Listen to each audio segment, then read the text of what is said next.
Hi, I'm Laura Brandenburg from Bridging the Gap, here today with Beverly Sudbury from Prince Edward Island, one of our most recent ACBA recipients. And I'm so excited to have you here, Beverly, to talk about your experience. Thank you, Laura. I'm excited to be here. Yeah. So if you could just take us back to where you were at in your career before you started with us in the Business Analyst Blueprint. I was really one of those exploratory, not sure I want to be a BA, but kind of interested with it. So it actually started out, I took a couple webinars, live webinars with you, and I got to know the products and got to get understanding of what the offerings were from yourself and the Bridging the Gap instruction. And I thought, you know what? I might as well invest in myself because I'm kind of curious about this. So I started saying, okay, I need to do this. And it took a little while, but I did finally get up the nerve to say, yeah, I really do want to do this. I really need this course. And it was just a matter of keying in some core concepts so that I understood what a BA was more and what a BA offered in their position so that I could help the company I was working for. Yeah, so you were doing some business analysis, right? But I feel like didn't have the full recognition of being a BA. Correct. Yeah. I was slated in as actually a test analyst or a systems tester, but I was actually filling in and kind of understudying, shall we say, with the senior BA. And him and another person said, you know what, you do really good at this. And that's really what keyed it on to the first, what is out there for BA work. And that's what keyed me into the first webinars that I did with you, was these people saying, you really do well at this. You really should look at this. So Awesome. And then you went from that and took the plunge to invest in the Business Analyst Blueprint program. That's a pretty big step. it was a big step, and it was Yeah. kind of scary because I wasn't quite sure what the material was really, because I hadn't done a full breadth of BA work. Mostly what I did was a systems analyst job as a BA for like system analysis and system design, which was a lot of fun and I enjoyed it, but I wasn't quite sure what the whole program was. So it was a little scary, but I said, you're not going to change and you're not going to evolve yourself if you don't take a little bit of that fear and push it aside and charge forward. Yeah. That's and totally true, right? You've got to take some action, otherwise you stay in a stuck state. Yeah. Exactly. So what encouraged you to choose this program specifically? To choose this one specifically, I hate to say it, I talked to some people and they said, oh, Laura Brandenburg is giving a course. You need to go take a course with her. She is really good. And it was your reputation of being such a good BA and so involved with IIBA and things like that. And the speeches you have given before that really showed the people's respect for you. And I said, if my colleagues and my peers are actually saying they respect this woman this much, I need to follow up and get instruction from this woman. And that's basically what I did. Well, that's awesome. Thank you for sharing that. You're welcome. Yeah. Let's talk a little bit about your experience in the program. So is there any module that stands out, like business process, use cases, data modeling, the BA Essentials course, like anyone that you would most like to talk about, like your experience with? There's two that really hit on. Yeah. The first one was the process modeling course, the very first one. It was the very first one I'd done instruction on. It was the very first one I had done any type of work that was actually not graded, but evaluated. And I have to say it was the scariest thing I'd ever done. And I was not impressed with the feedback when I first got it, because I thought, I've been doing a BA work and everyone's saying I'm such a great person, I really should go after this. And I got a lot of feedback. And it wasn't that it was negative feedback, it was just a lot of feedback. And I took it badly at first. So then I had to say, you know what, wait a minute. You took this course for a reason and you really need to push forward. So I went and actually read the evaluation and I'm like going, oh, this is not as bad as I thought it was. So I think it was that one, that first initial one, that to get over that fear of being not criticized, but given constructive feedback, and that difference of mindset to be accepting of that constructive feedback. I think that was a big step for me. And then the other one was actually the data modeling module because I just loved it. I come from a technical background, and so the data modeling was just right in my wheelhouse of speciality, and I just loved doing it, and I was really excited about it. And that was actually the first thing, because I do work, well, at that time I did work a lot on the technical side. Those were the first concepts I actually implemented in my actual job. Yeah, so I want to come back to that, but let's talk about this feedback bit because like it gets a lot of people, right? Like, I mean, It does. it's like, it's in a way, it's easier to like sit behind an exam and know that there's a computer versus like turning your actual work into an instructor. And I just want to acknowledge you for like, having that reaction, like totally human reaction, but then also giving yourself space to work through it and come back to it. And how do you feel like that ability to embrace feedback has carried with you as you've grown as a BA? It's actually helped me a lot. It's something that was, like I said, it was the first big feedback that I got on a career component, aside from, of course, your university courses and things like that. But again, it was very different because this is something I wanted to achieve and something I wanted to do well in, and something that I thought would be a really good move forward for me. So it was one of those things, like I said, that I had to sit down and say, you know what, this is here to improve you. And so that mindset of this is here to improve you has followed me along. And I'd have to say that the instructors in the course were the ones that really pushed me to say, this is not bad feedback. This is not horrible. This is here to help you improve your career and to help improve yourself. And I think that encouragement and that support is what really helped me follow through with going and keeping that mindset. Yeah, it's so important. So then tell us a little bit about that. You said you were able to apply data modeling. Obviously you did the work in the course, but then you were able to use the techniques again in your work. So can you just share a little bit more about that? It was one of the things. So like I said, I was doing a lot of systems analysis and technical analysis, and we did do a data dictionary, but it was a very lean version of a data dictionary. So I was able to actually expand that out and make it more robust and more informative, not only to the stakeholders, but also to our technical team that was actually developing the enhancements on the system. So if there was less pressure on the testing team because they were finding less defects, and there was more confidence with the stakeholders that we were producing a quality product. In addition, I actually introduced the glossary component of the data modeling, which was not existing before. So it helped for the stakeholders to understand what the screen items were, like what were the terms that were actually being used, because we found out that in 3 different places, the term campaign was used in different ways, because people had different ways of defining what a campaign was. So we were able to get some more clarity on that, and again, increase the stakeholders' confidence in what was being produced for them. Yeah, that's huge. And like, I think people either love data modeling or they kind of cringe about data modeling, right?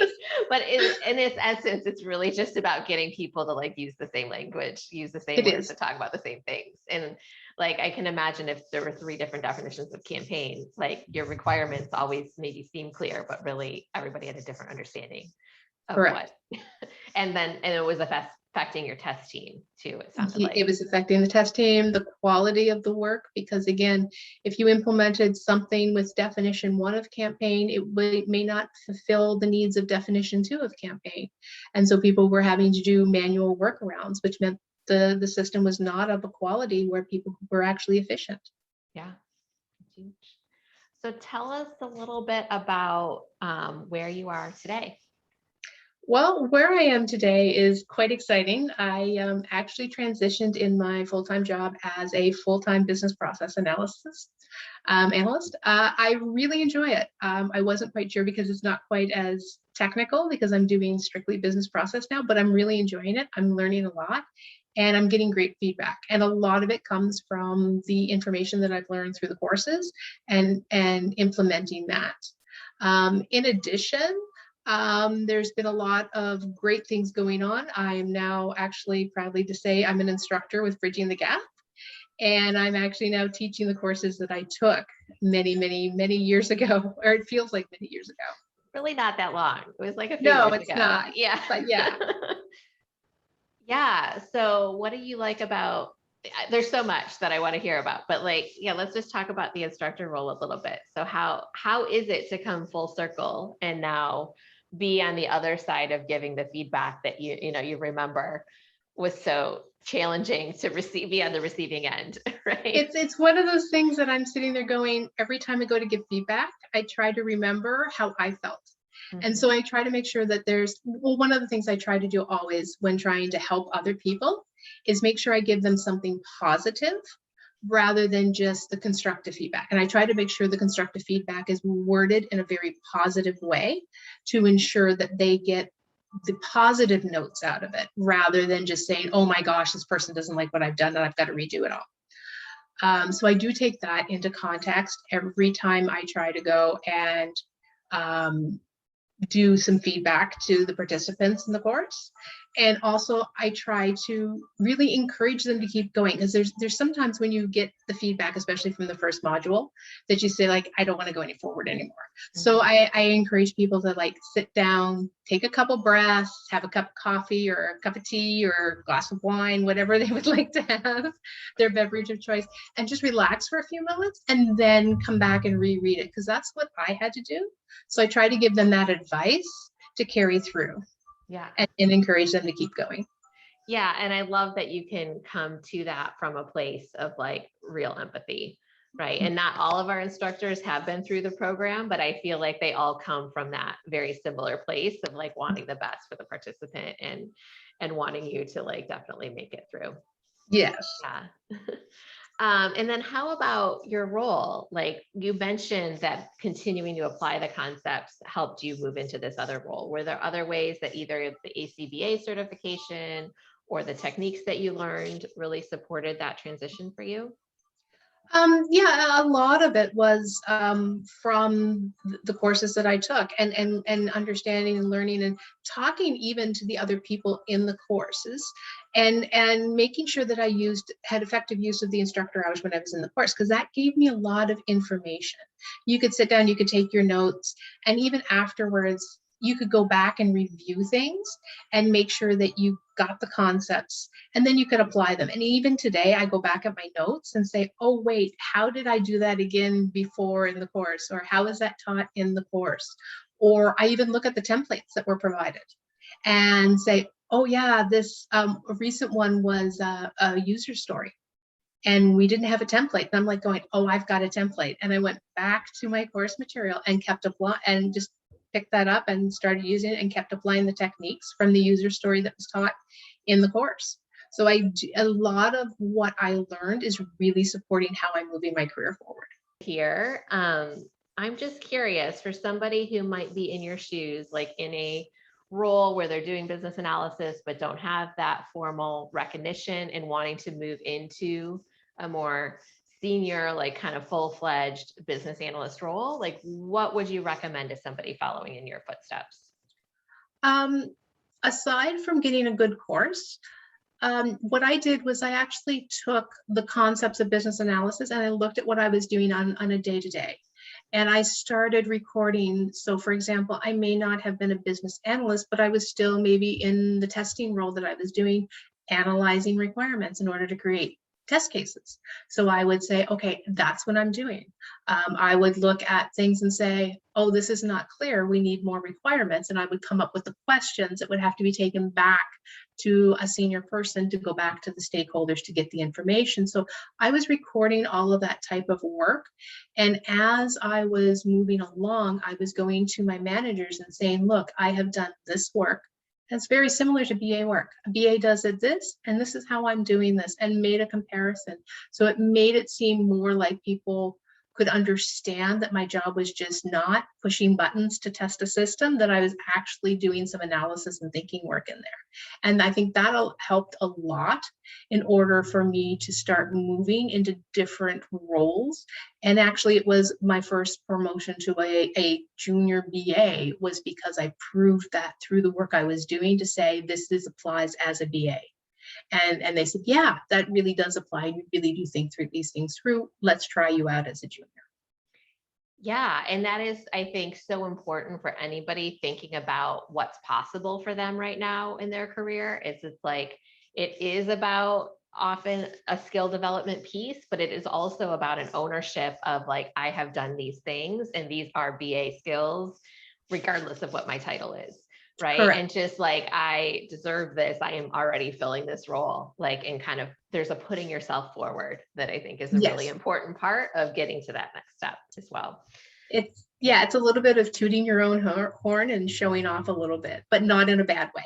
Yeah, not in a bad way. And it feels, I think analytical people feel that like way 100% harder than a lot of other Yes. people, right? Like we feel like we're tooting our horn and like shouting it to the universe when it's really just like, I'm kind of doing this. Like, Yeah. you know, And I and you think have to force yourself in a way.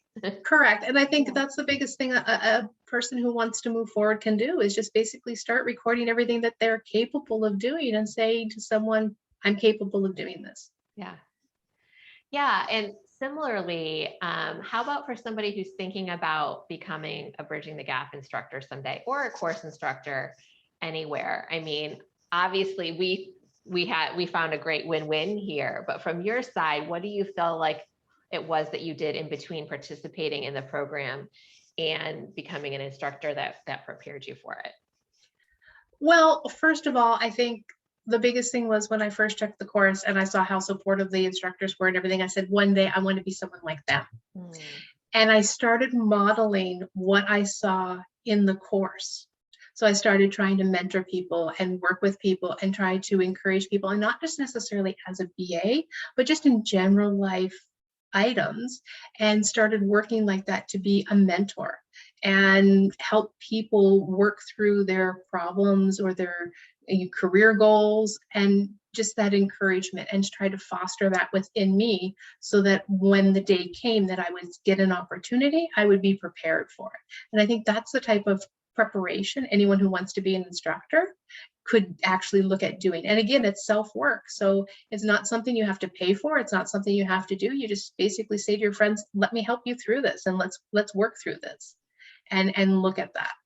That's such a From good that point, perspective. because when we're looking for instructors, we're obviously looking for competency with the skill areas and like that ability to assess work and give feedback, but we're also looking for the personality Yeah. of somebody who can be caring and supportive and encouraging. And there's lots of ways to build that skill set and that experience. Yep.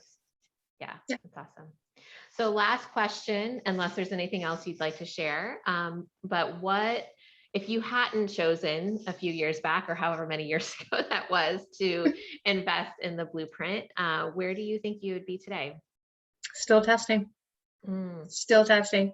And not that I was overly unhappy in testing. I knew that I was at the top. There was no place for me to move forward or advance. I knew I was at the top of my career for that position. So I think I'd still be testing. yeah. And I'm not saying, like I said, it's a bad thing to test, but I think I'm much happier and feel more fulfilled in the position I'm in now, because I feel like I'm giving more value to the stakeholders and the clients that I work with. Yeah. And I'm sure you don't have to share specifics, but I'm sure that's also meant more salary and more recognition and other things that Yes. have come along with that.